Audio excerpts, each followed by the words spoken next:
Balandia, micro du pasteur Bobo, actualité compliquée. Boza Ibele, Boza Kolanda Biso, eza actualité la bidon, Tobengango, actualité compliquée.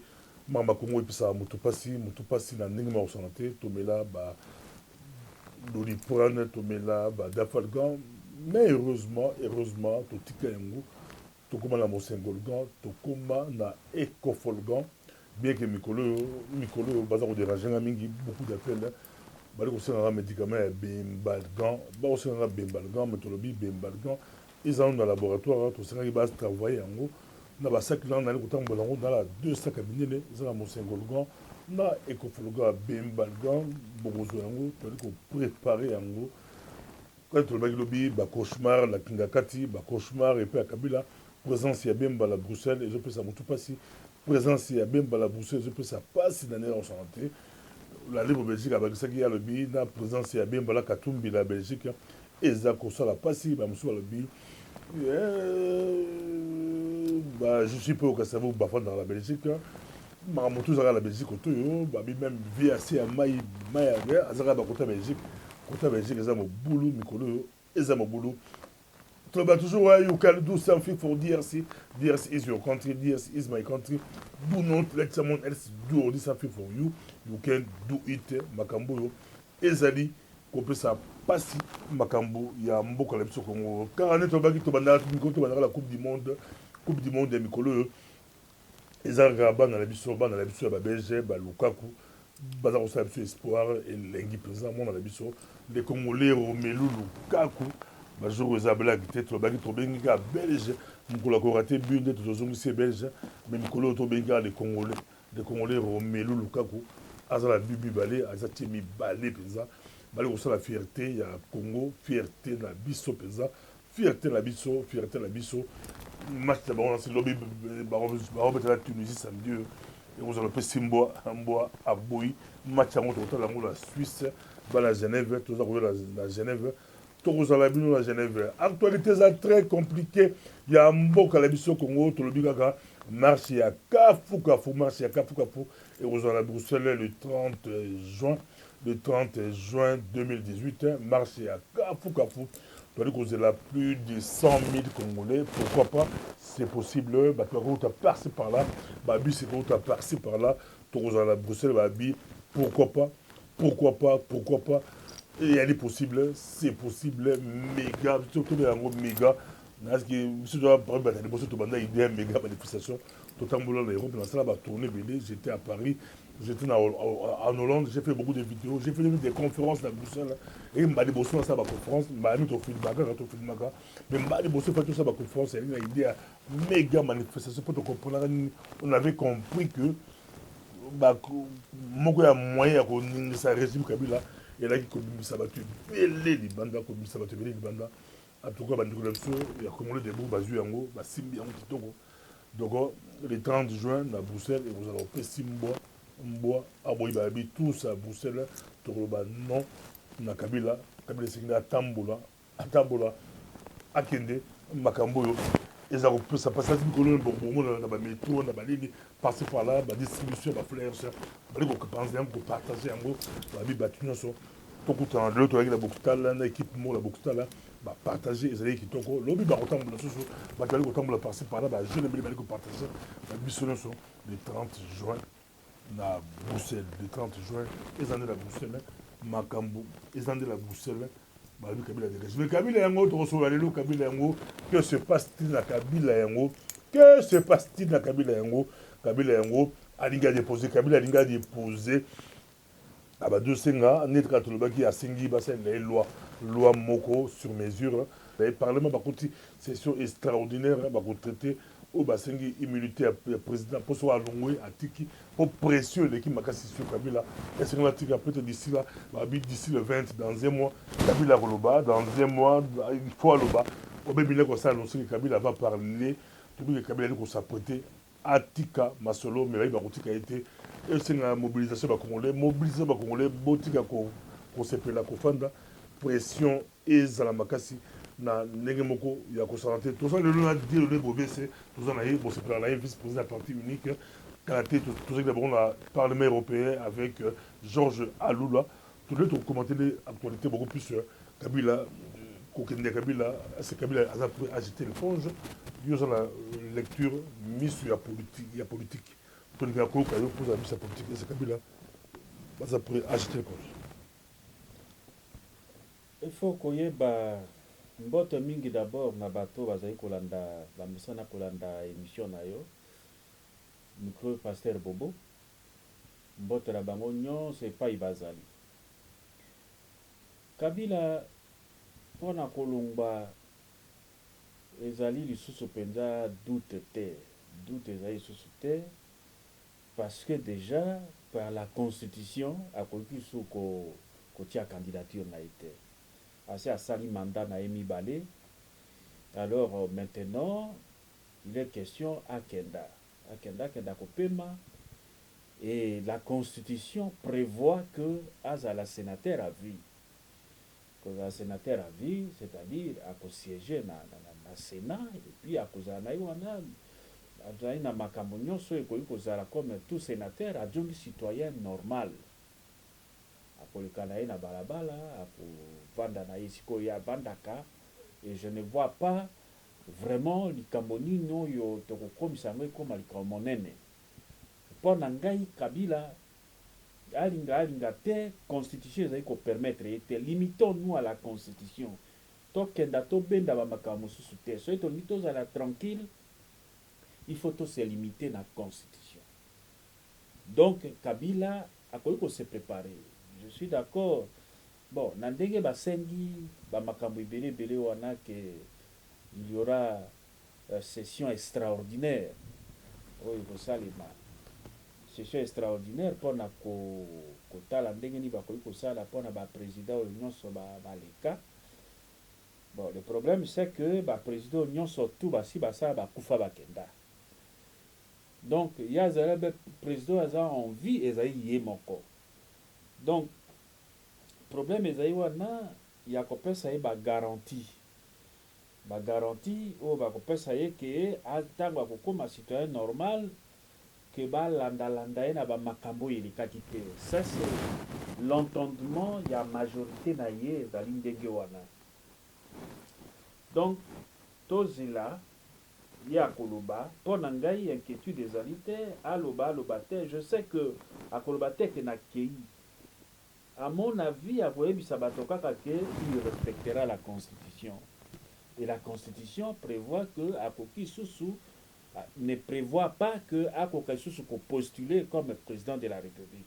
Donc, candidat président de la République. Donc, ça ne sert à rien. Le plus important maintenant, ezali likambo ya session extraordinaire wana pona makambo yo etali privilège ba immunité banini ya ba chef d'état o balekaka azali chef d'état yo ya liboso akotika mokonzi pa azali en vie être so ba pesi ba garantie on a aucun débat ba ko do mauvais c'est on a que ça liboso puis ami ba nango yo est-ce que yé il faut ba pour y en été à côté bolo côté à kangamba pour que bien ba politicien bozo est-ce bozo piéger peut-être azabi mon homme côté à en la dabino pour ba résistant ba patriote ya que to pour y en été mamo à côté boloko ali mbala boloko malamo mais bien ba politicien bo ba non to peut ça immunité ça bozo ko ça été que bo pa mbote bo peut ça pour soit kiki akboya yangonde azobanga pe la personne m'a bâti de l'eau à l'ingénieur pour ça 32e Mobutu moi na oya kala bota mbula moi na oya kala ndengona lelo anga alinga pour ça 32e Mobutu neti blague tu peux ça 6 mois tu peux ça une année tu peux ça 2 ans moto moto ndi mak isa bato ba la classe politique na ba na opposition na ba libanda moto moto ndi mak kabila ça 3 ans mais lelo alingi aleka Mobutu na 32 ans na ye la personne m'a bali ko landa yo. Il faut voir Kabila pour les jamais 32 ans ya bo. Makambo na Kabila ezali kosuka awa boye. Ba élection ezali le 23 décembre 2018. Donc alinga te akozala lisusu candidaté. Na sina lobi na esika wana totia mutu na biso ezala na pasi te mpo tokenda koluka to ekofolga mosusu tomela ou bien mosengolga tomela non esika wana bolongola mpo na ngai na esprit oyo ya ngai Kabila ne sera pas candidat, c'est fini akokenda. Donc le problème le plus important pour Naye, ce n'est pas pour rien il y a cette session extraordinaire. C'est pour na ba garantie Naye, il faut dans la garantie ya ye na famille Naye. Mais c'est au Parlement de décider ba garantie ni ba kopesa ye. Bon, makambo ezali na kati kuna na session ndenge ko sale makuna na yebi eloko ni ezali kuna te, mais na yebi kaka ke c'est que nakoki kokanisa ezali kaka ke bakoluka ke ba makambo nyonso ya asalaki ya mabe bo bato bakufaki banini tout ça ba passer l'éponge. Ezali une sorte ya ekozala peut-être il faut tango akoloba peut-être akoloba yango une sorte ya réconciliation et salema parce qu'il y a un grand fossé entre Kabila et le peuple congolais. Fossé ezali munene mingi. Comment akoki ko réduire yango et ko dépendre na discours na ye ndenge akoya koloba. Bon, à part ça, nazoi komona likambo penda ya monene te. Ça ne devait même pas être une question d'actualité parce que la constitution est claire. Donc, pour Kabila, il va partir. Mais question, le grand problème, le truc d'achoppement, c'était sur après la présidence, la période post-présidence, Ponaye, c'est ça son inquiétude. Est-ce que classe politique est ce qu'il y a Sangani et que pesi ba immunité wana na ba makambo nyonso ya salaki, est-ce que à cause de la na Congo ou bien à Kobima, bon ça dépend de lui. Donc il faut Congolais tout réfléchir parce que le Congo est dans une situation d'instabilité. Il faut bato ya boanya ba ko kotala makambo nyonso wana ba bababi Congo tozali na situation d'instabilité, qu'est-ce qu'il faut faire pour apaiser les esprits pour que tokoka parce que makambo ya ba crime oyo esale makana ba mokili esale mikaka na Congo te na Colombie ezalaki na bamboka mosusu pe ezalaki tozala yo ba episode asi tosukusala na parlement européen bozalaki na parlement européen la Georges Alula nasi olekaki yo avosala manga place azalaki wana caméra biso ezalaki wana topesi yo baloba qu'est-ce qui s'est passé message ya mozali nini message ya bino na parlement européen bongi bofila passé nini mikolo na amonaka bato bacommentaire alula bosololi nini asi bosi boteki bosigne nini eza mwa baquestion bato bakoki kosepose alula na parlement européen bokei kuna qu'est-ce qui se passe-t-il toyeba question baloba bali kolanda yo parti unique bozalaki bien organisé bien déterminé nakamwa ekutu nakamwa ezo bozaka organisé boye très bien organisé mais bon est-ce que signer le bon te signer papier mon unique d'abord ils avaient qu'on regrouper des vrais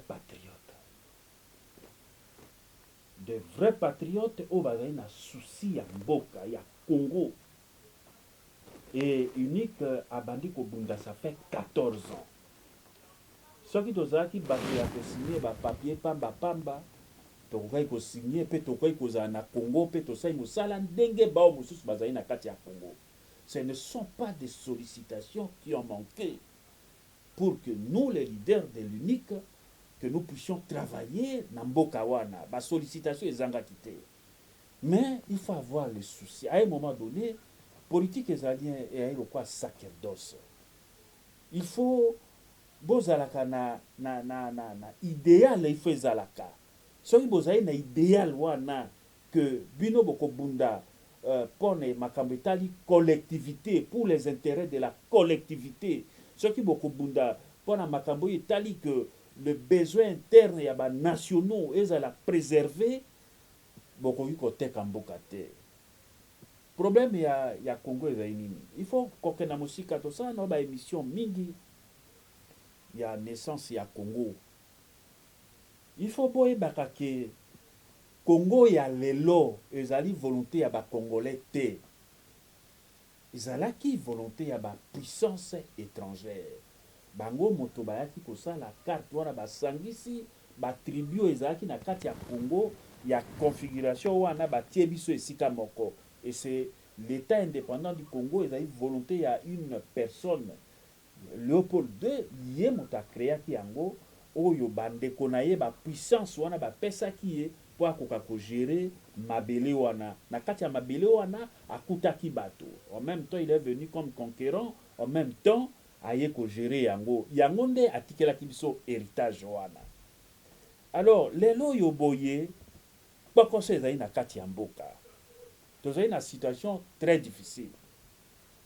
Tokomi na situation ya lelo ya Kabila, tozali na ba instabilité institutionnelle, tozali na instabilité sécuritaire. Il faut trouver des solutions à cela. Et biso unique tozali te bateau yo sous la conduite ya Georges Alula que je dis tout simplement que c'est quelqu'un oyo azali na souci ya mboka oyo ke tokoti na bisika na bisika na bisika mpona kofaire ressortir l'importance ya Congo mpe na ndenge nini tokoki kogérer Congo pour des questions politiques, comment réponse économique ekoki korésoudre questions politiques. Et c'est ce que nous avons fait. Nous avons fait un programme oyo esali que ekojouer na équilibrisme oyo esali que les besoins nationaux internes ekozala préserver mais tokozala na kati ya compétition internationale. Apport ya nyonso mibale wana ekosala ke mboka na biso ekenda liboso. Biso tokoki koteka mboka te. Ya mibale ezali kambo biso tango tokoki kosala makambo na biso toyaki te kotambola na banini oleka awa ozonga awa ogangaka biso togangaka te. Nous, c'est la force, la diplomatie secrète. Nous allons, et dans des endroits où il y a solo, où il y a bateau, il faut faire comprendre l'importance il y a Congo, où bango ba yebi. Donc, quand il y a bisika wana, jusqu'au jour, mokolo yo monaki biso to bimaki na Parlement européen, il y a comme une certaine consécration, il y a kombo yo to bundi, bato nyonso ba bundaki, yango nde ebimisi biso wana. Autre chose, c'est que pour que bango ba comprendre démarche na biso, il faut toyeba likambo moko. Le Congo ezalaki proie ya ba voisin na ye. Tango ba voisin bayaki kokota ndenge balingi na Congo, oyebi bien na Kisangani, 2 armées étrangères et bundaka Uganda na Rwanda. Donc les frontières sont poreuses. À partir de là, il y a une sorte d'occupation, il y a eu kokota na mboka. Mais le problème c'est que comme tozalaki na situation oyo esalaki que ba frontière na biso eyaki nango na makasi te, baye kosala nini ezali très important na loba likambo oyo baye kotindela biso force babengaki Monique. Monique eyaki mpona koprotéger Congo mpo bafrontière biso moko bacongolais toyaki su kokoka koprotéger bafrontière na biso te. Yango wana Monique eye koya eye kokoma mpe MONUSCO na baforce d'intervention oyo esalemi wana. Yango wana elingi koloba nini? Elingi koloba ke lelo oyo boye tozali na 3 na oyo babengaka triptyque dans un cas atypique oyo ya Congo. Il y a MONUSCO qui est là, il y a le pouvoir qui est illégitime, et il y a la population qui résiste, qui veut absolument se réapproprier de son destin. C'est différent. Quand il y a Congo, ils sont atypiques, ils sont différents. Na baka il y a là qui a occupation le quoi. Il faut option militaire, va frapper tout option militaire, Nicolas américain avec africain régional, Macron en disant régional. Il faut même Kabila Robetama, Amata qui t'a Robeta. Amata qui t'a Robetama, oui, a connu Robetama. Mais la situation n'est pas. Il ne faut pas tous à la carte battre. Il y a guerre. Congo a sali guerre pendant 20 ans. Ça peut être chirurgical. Et quoi que chirurgical, mais ce qu'il est là, il boye. Pour éviter souffrance au peuple azali nango déjà. Ce qu'il est là, il boye. A sali discours na ye, azali kokenda na ye. Il y a un bon système. système na ye kokenda parce que tant tokóma na baélection nani akovote bato ya système wana bango ti bapréparé baélection élection ekosalema il faut élection ye so akei mais qui va organiser baélection il faut kosala attention il faut kosala attention pourquoi pas chema mosengo par exemple il faut kosala attention soki ezali ke ye alingi kokenda te basolution ezali ebele ndenge nini bakoki kobenga na ye mais soki esalemi ke ye akenda ye alors de préalable oyo ekosalema mpo tokenda na baélection wana. Merci beaucoup. Ezalaki le mauvais Bolandi, une actualité compliquée. Tu rappelais Gaga, le 30 juin à Bruxelles, méga manifestation. Il y a mon syndicat de Kolalbi, bon par Rosala, Rosala, ébélé. Dans la Suisse, 23 juin, la Suisse, dans Genève, tout ça, l'université ouvrière, une conférence, il y a Kafou sur les Kolbi, et puis dimanche, dans l'église, il y a pasteur Martin Yongo, pasteur Ogo à Rotel, l'église est pasteur Martin Yongo dimanche. Et le 7 juillet, Bobo Sanate, on les a appuyés, les amis, na Mélouse, et vous allez pour aller Justine, pour le Kassavo, Bobo Abégué, plus de fois d'or, na Bana Mélouse, face na Bana. Il y a Milouz.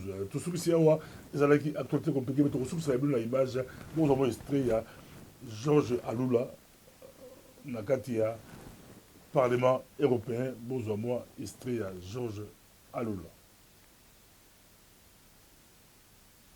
Merci beaucoup. Tout le monde est souvent. Les choses à moi, phasement au vaccin, tout succès. Moi, mon gars, une minute. Oui, Hollandi, Georges Aloula, Hollandi, message. nazali kosenga na peuple congolais azala na option kaka moko Kabila akozala candidat te lokola akozala candidat te et que pendant 22 ans peuple congolais azali toujours kokufa Rossi auti kokufa ko mosusu auti kokufa ya Lucha il y a plus de 400 morts il y a fausse commune solution sikoyo oyo tokoki kobenga na bango toye na base arrière militaire te oyo tokoya tokoti biso moko bacongolais mpe tobengani Kabila base militaire wana oyo tokosala débarquement ndenge bafrançais basalaki na Normandie tozali na yango te porte oyo etikali na biso ezali porte ya baélection lokola Kabila akozala candidat te bato na ye bayi na bilan te moto nyonso ayebi ke bayi na bilan te mpe moto akovote bango azali te il faut tokenda na baélection tokei na baélection esalemi c'est une façon de tourner la page ntango tokotourne page wana tokoya ko makasi ekoya ko légitimité tokozala nango tokoya ko déstabiliser l'état congolais ça va se faire, la déstabilisation de l'État congolais va se faire. Donc, il faut, tous à l'esprit, il y a que ça, la comparaison, il y a l'occupation, l'occupation française, l'occupation congolaise, tous la même chose. Et pas une abysso, il y a trois relations. Il y a ONU, il y a le gouvernement illégitime, il y a le peuple. La France, le nazisme, français. Alors, SDN, Société des Nations, oyo ezali ancêtre ya ONU ya lelo yo boye eyaki te na kati ya France evandi mpe lobi bagere bango na système nazi non esalemaki te donc il faut tozala mayele na esika wana une réponse intellectuelle bien réfléchie il faut salema mpo tokoka bongo kosikola mboka na biso. Merci beaucoup ezalaki balobale ya suka nde tomoneli prochainement babikolo kaka ekofologa na mosengoluga bimikolo to melape bembalgan reki abimi depuis reki abimi etie vertige ezopousse Kabila à se prononcer à bwaka l'éponge match yango ekozala ndenge nini babi wait and see. Merci, à la prochaine.